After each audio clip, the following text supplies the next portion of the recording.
Kisah ini berawal dari seorang pekerja bangunan di Meksiko yang menemukan sebuah bungkusan kain merah berisi lempengan ujung tombak dalam tanah yang digalinya.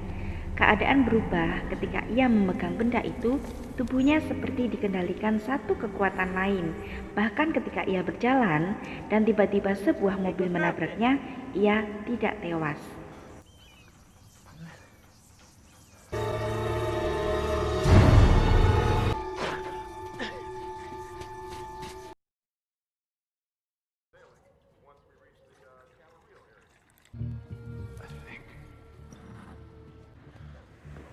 Beralih ke Los Angeles, ada seorang pria bernama John Constantine yang mana pria ini dikenal punya keahlian melepaskan orang dari kesurupan dan mengirim para iblis kembali ke neraka.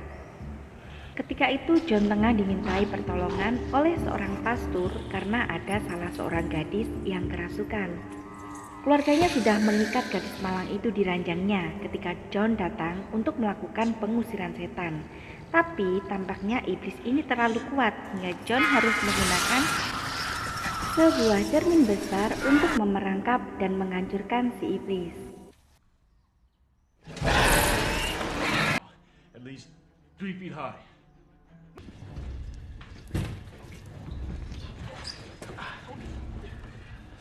Whatever happens, don't look.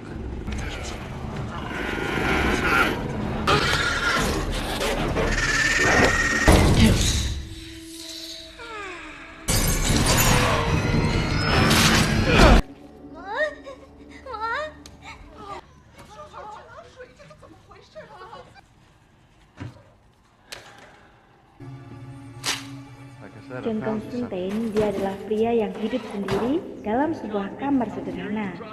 Ia memiliki seorang murid yang selalu ikutinya bernama Case. Pemuda itu terobsesi ingin seperti John, sang pengusir iblis hebat. Dalam perjalanan kisah John, kita akan dipertemukan dengan sosok gadis bernama Angela. Gadis ini terlahir kembar, dan saat ini saudari kembarnya yang bernama Isabel sedang menjalani sebuah perawatan di rumah sakit jiwa karena seringnya ia berhalusinasi. I'm wondering, is there something wrong with me? He has a plan for us all. I'm trying real hard. Suatu malam, sebuah suara memanggil Isabel dalam tidurnya, membuat gadis itu berlari dan melompat untuk bunuh diri dari atap rumah sakit. Angela yang berprofesi sebagai detektif kemudian mendatangi mayat Isabel untuk memeriksa kondisinya. Ia tak yakin saudaranya itu mati karena kemauannya. Setelah mengurus segala sesuatu, Angela akhirnya pulang.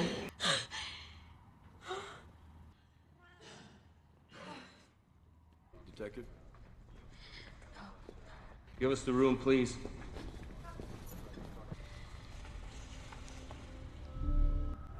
Kembali pada kisah si tukang bangunan yang ternyata masih berjalan membawa mata tombak ajaib itu. Entah kekuatan dahsyat apa yang merasukinya, hingga banyak tumbuhan bahkan hewan-hewan ternak mendadak mati setelah si tukang bangunan ini melintas di sekitarnya. Di tempat yang lain, John Constantine sedang berada di kamarnya ketika sang sahabat si Beeman ini datang membawa beberapa alat penemuan untuk mengusir setan, termasuk air suci sungai Yordan yang dikemas dalam bola kaca. Entah apa kegunaannya. Temannya itu juga memberikan sebotol sirup obat batuk karena ternyata John yang hebat ini menderita kanker paru-paru stadium akhir. Usai si Beeman pulang, John akhirnya memutuskan untuk pergi ke suatu tempat ditemani oleh Case. Akhirnya turun di depan sebuah gereja, meninggalkan Case dalam mobilnya. John nampaknya ingin menemui seseorang, dan di tempat itulah ia kembali bertemu dengan Angela yang juga sedang butuh pelayanan doa. Still keeping your all-seeing eye on me. But it might sound... Di dalam gereja, Angela menjumpai seorang pastor bernama David untuk konseling. Sedangkan John, ia menemui Gabriel, seorang malaikat Tuhan yang tinggal di tengah-tengah manusia. John berdiskusi dengan Gabriel bahwa ternyata lebih banyak iblis yang hadir di antara manusia dan berusaha menjatuhkan manusia ke dalam dosa.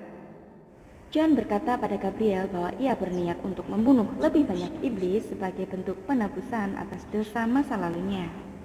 Namun Gabriel berkata bahwa itu tidak cukup untuk membawanya masuk ke surga, kecuali jika John punya iman, menghilangkan egonya, dan percaya pada penebusan. Angela sendiri telah sampai lebih dulu ke rumahnya. Masih dirunding dengan kesedihan karena kematian saudara kembarnya, ia lalu memutar ulang rekaman CCTV di rumah sakit. Kejadian pada saat malam sebelum Isabel tewas. Isabel terlihat berlari. Kemudian ia berucap sesuatu tentang Constantine. Angela masih tertegun, merasa janggal. Ia kemudian dikejutkan dengan suara telepon rumahnya yang berdering bukan hanya satu, tapi semuanya. Di tempat yang berbeda, John mulai terbatuk-batuk karena penyakitnya. Ia akhirnya menenggak obat batuk dari temannya, si Biman. Dan pada waktu itu tiba-tiba dirinya diserang oleh sekumpulan serangga yang dikendalikan oleh kekuatan iblis.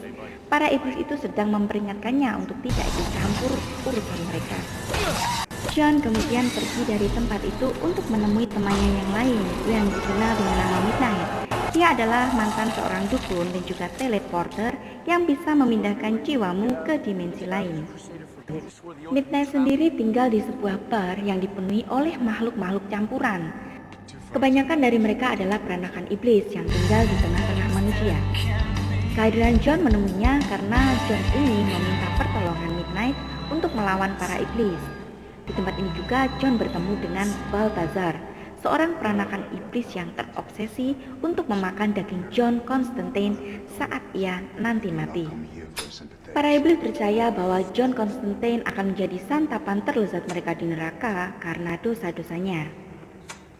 Setelah mendengar nama Constantine dari rekaman mendiang Isabel, Angela akhirnya menemui John yang sudah kembali ke rumahnya, menceritakan tentang tujuan kedatangannya perihal kematian saudari kembarnya. Ia berusaha meminta pertolongan John, tapi John menolak, dan akhirnya Angela pun pergi. Sesaat setelah kepergian Angela, John melihat sekumpulan iblis berlari mengikuti Angela. Hal itu membuat John berubah pikiran, lalu mengejar Angela. Dan benar saja, serangan mulai terjadi. Lampu-lampu jalanan tiba-tiba mati, dan iblis-iblis itu mulai menyerang. Namun John berhasil membakar mereka dengan sebuah senjata pemberian temannya bernama Nafas Naga. Kind of standing the fun of it, no telling. Oh, so it's fun. It's fun. People are evil, Mr. Constantine. People. Well, this has been real educational, but...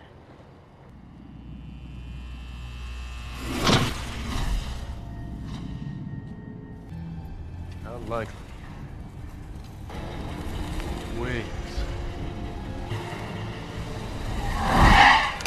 That's really not going to help. Close your eyes. Why? Singkatnya setelah kejadian tadi, mereka nampak sedikit Angela untuk mendengar di mana sebenarnya Isabel, saudari kembarnya berada, dengan bantuan dari John Constantine. Sebuah baskom berisi air disiapkan karena air adalah media penghantar terbaik untuk melakukan teleportasi ke dimensi lain. John lalu duduk di sebuah kursi dan memasukkan satu kakinya ke baskom tadi, sembari memegang kucing milik Angela dan menyuruh Angela pergi sejauh mungkin dari apartemennya, sementara John bermeditasi.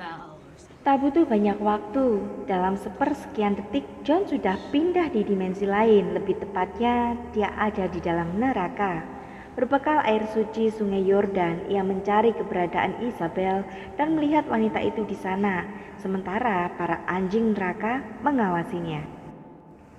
John berlari dalam kejaran anjing-anjing buas itu untuk menggapai Isabel, namun yang dia dapatkan hanyalah fakta bahwa ternyata Isabel memang bunuh diri.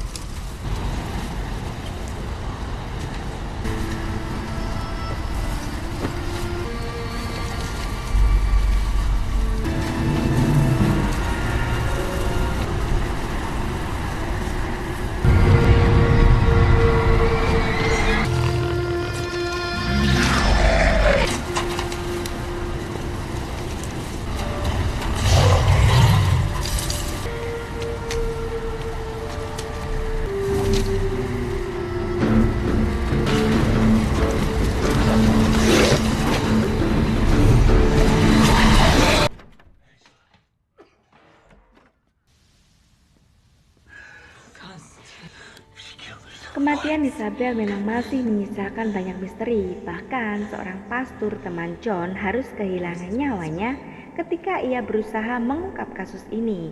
Ia sempat mendatangi mayat Isabel di kamar mayat dan melihat sebuah tanda iblis di pergelangan tangan gadis itu. Si pastor lalu kerasukan dan tewas setelah sebelumnya ia berupaya mengukir tanda itu di tangannya sebagai petunjuk bagi John Constantine.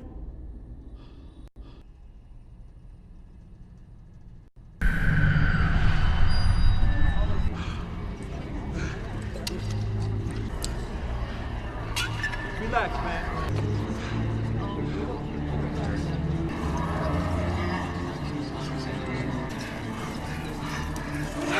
What is this?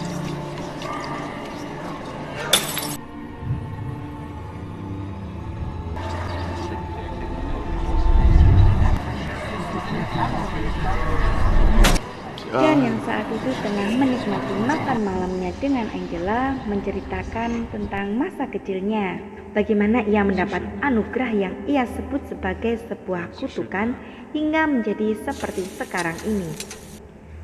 John bercerita bahwa dulunya dia sempat mengalami mati suri selama 2 menit karena pernah mencoba untuk bunuh diri. Itulah mengapa ia menebusnya sekarang, sebab orang-orang yang bunuh diri tidak akan pernah masuk surga. John yang kembali hidup pada akhirnya mempercayai bahwa neraka dan surga itu benar-benar ada di sekitar manusia, bahwa malaikat dan iblis juga hadir di tengah-tengah manusia untuk menjaga dan menghancurkan sesuai perannya. I come to port their sorry ass straight back to hell. Retirement. When I die, the rules say I've got just one sentence to a prison where half the inmates were put there by God's Mereka a masih kid, man. mengobrol saat tiba-tiba telepon Angela berdering. Salah seorang teman Angela memintanya untuk datang ke lokasi kematian seseorang yang dinilai aneh. John hadir di sana bersama dengan Angela. Ia kemudian melihat bahwa orang yang mati itu adalah sahabatnya, sang pastor. John kemudian melihat tanda yang ditulis oleh pastor itu di tangannya. Tanda itu adalah tanda iblis. John akhirnya menyadari ada hal yang tak biasa sedang terjadi sekarang ini. Ia akhirnya meminta Angela untuk mengantarkannya ke tempat di mana Isabel pernah dirawat hingga bunuh diri. Setibanya di ruangan Isabel, Angela bercerita bahwa sejak kecil Isabel bisa melihat apa yang tak bisa dilihat oleh orang lain, sampai dia dianggap gila oleh keluarganya. Dalam ruangan itu pula, John meminta Angela untuk mencari petunjuk. John memaksa Angela berpikir bagaimana seandainya dia adalah Isabel, apa yang akan dia lakukan, dan akhirnya terkuak bahwa Isabel sebelum kematiannya meninggalkan sebuah pesan kematian tentang kelahiran sang putra iblis melalui darah suci. John akhirnya menelepon Bimen dan memintanya mencari tahu tentang tanda iblis Mammon dan makna dari pesan yang ditinggalkan oleh Isabel. John masih mendengarkan ketika tiba-tiba teleponnya terputus. Ia tahu sesuatu sedang terjadi pada Bimen. John dan Angela pun kemudian berpacu dengan waktu untuk mendatangi kediaman rumah Bimen. Namun terlambat karena pria itu telah tewas dengan cara yang aneh. Not good. The sins of the father. Impossible to cross over. Whose son? This is a sign of Mammon. The son Yeah. So I'm sorry. No, I'm right here. is for his father's rule, and Crossing over to our plane. No, wait. It says first, Mammon would have, but that wouldn't be enough. To cross over, Mammon would need the help of. no, you've never had much faith. You've never had much reading you.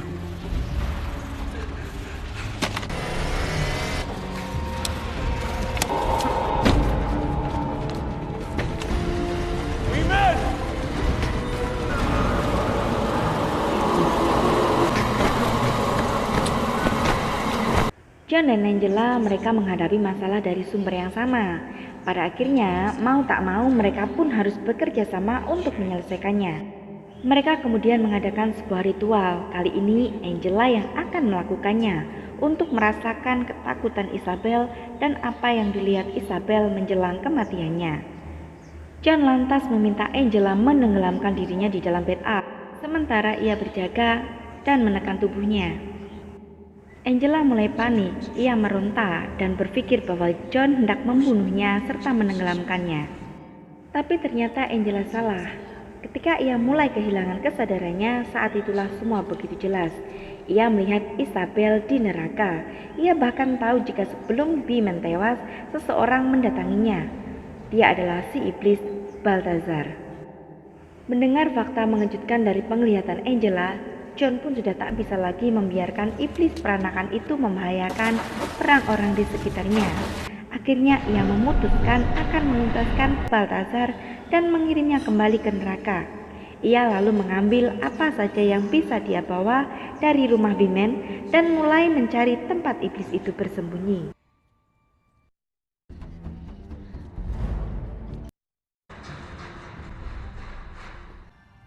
Not a ball.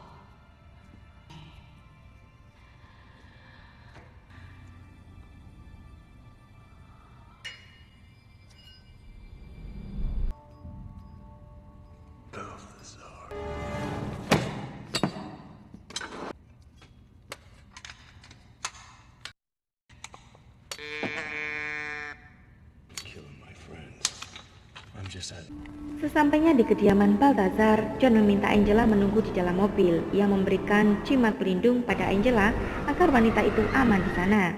Namun, naluri detektif Angela tak bisa membiarkannya hanya duduk menunggu. Ia lalu pergi menyusul John yang sedang mengajar iblis Balthazar. John naik ke atas tubuh iblis itu dan memaksanya memberitahu bagaimana caranya si putra iblis akan menyeberang ke dalam dunia.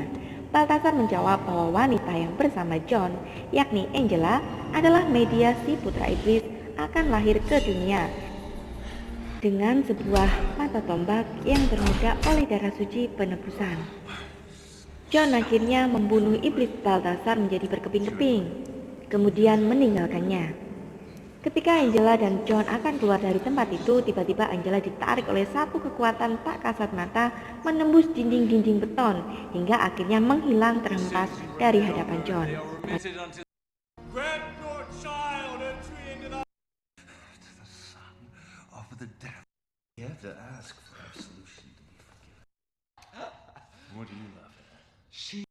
I'm a Catholic, John. I know the crucifixion story. True, how the sister has him power. But I did as we agreed. Just to cross over. What's wrong? I don't know. John Constantine yang penuh dengan amarah lalu mendatangi Midnight dan mengacau karena keseimbangan yang telah terganggu oleh kehadiran para iblis jahat. Pada akhirnya ia meminta bantuan Midnight untuk menyeberang gerbang maut dengan sebuah kursi listrik. Jiwa John terhempas, ia menembus gerbang kematian dan melihat setiap kejadian, utamanya adalah sumber malapetaka yang sedang mengintai dunia saat ini.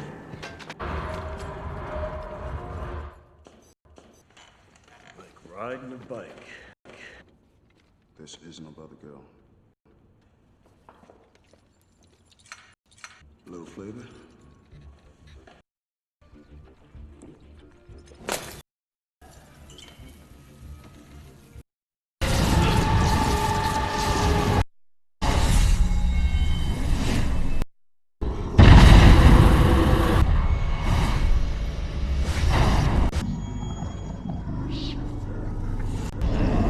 John tak lagi punya banyak waktu.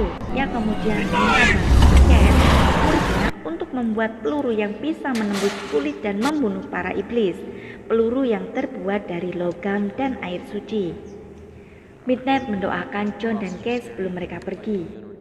Sementara Angela, kini gadis itu tengah bergelut dengan pemuda yang membawa tombak takdir padanya.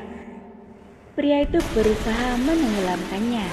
Pada saat Angela sekarat, tepat pada waktu itulah si putra iblis merasuki dirinya.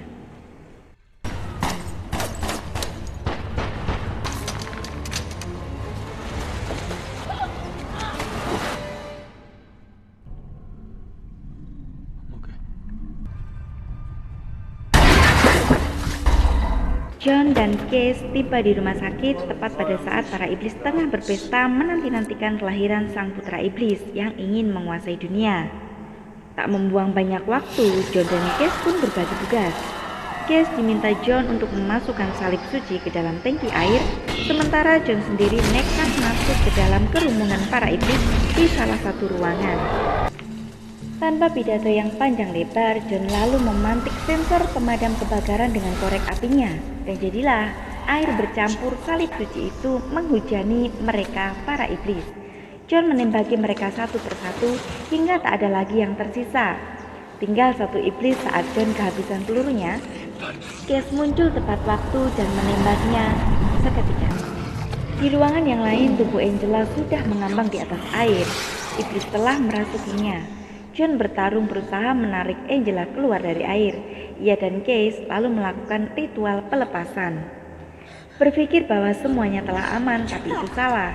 Sang putra iblis telah masuk ke dalam perutnya. Mereka berdua lalu merapal doa, dan ketika penampakan iblis telah lenyap, tiba-tiba tubuh Case terlempar ke udara. Pemuda itu tewas pada akhirnya. John kaget pada situasi yang tak terduga ini. Ia tak menyangka iblis itu akan berbalik menyerang muridnya. Dalam keadaan yang kian tak terkendali, John lalu memanggil si malaikat Gabriel. Ia berharap pertolongan, tapi si malaikat yang cemburu pada John karena mendapatkan kuasa setara dengan dirinya malah justru berbalik menyerangnya. Gabriel berniat membantu si putra iblis lahir ke dunia.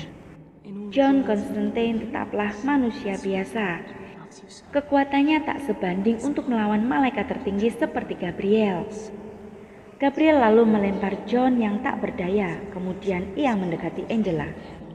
John Constantine yang putus asa akhirnya berdoa dengan iman dan percaya pada pengampunan. Ia lalu menyayat pergelangan tangannya, karena itulah satu-satunya cara agar ia bisa memanggil Lucifer, si Raja Iblis, untuk menghampirinya dan mencabut nyawanya. Tepat pada saat Gabriel hendak menancapkan mata tombak itu ke perut Angela, waktu tiba-tiba berhenti.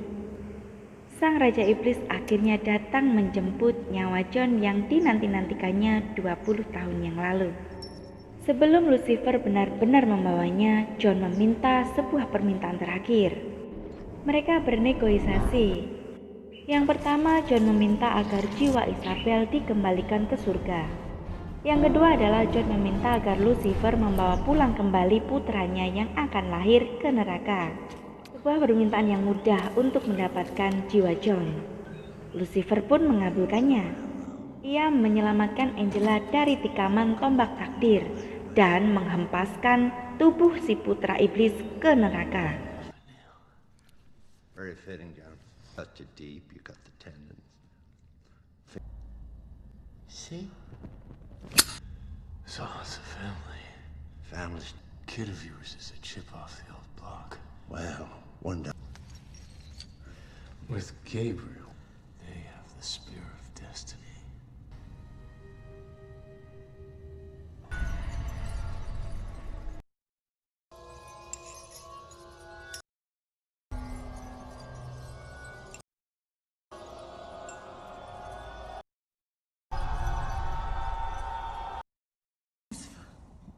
This world... Son of perdition. It's unclean. I do miss... In his honor. Doesn't have you back anymore. Setelah selesai dengan permintaan John, Lucifer pun kembali menghampiri John yang sekarat, lalu menyeret tubuhnya. Tapi aneh, baru beberapa langkah, tubuh itu menjadi teramat sangat berat hingga Lucifer tak sanggup untuk membawanya. Jiwa John justru terangkat ke surga karena imannya. Lucifer lantas geram, ia marah karena tak ingin kehilangan John dan ingin agar pria itu tetap hidup untuk berbuat dosa. Ia lalu mengambil sel-sel kanker dari paru-paru John dan justru menyembuhkannya. Angela sudah dalam keadaan baik-baik saja, begitu pula dengan John. Dan Gabriel sendiri, ia akhirnya berubah menjadi manusia biasa. Di akhir cerita, dunia sudah semakin menjadi baik. Iblis dan malaikat masih tetap ada di tempat mereka masing-masing pada porsinya di tengah-tengah manusia. Pada suatu kesempatan untuk terakhir kalinya, John kembali bertemu dengan Angela. Ia lalu memberikan tombak takdir padanya sebelum berpisah untuk disimpan di suatu tempat yang tak seorang pun akan menemukannya. Well gengs, terima kasih sudah menonton. Semoga menghibur kalian semua. Bye-bye.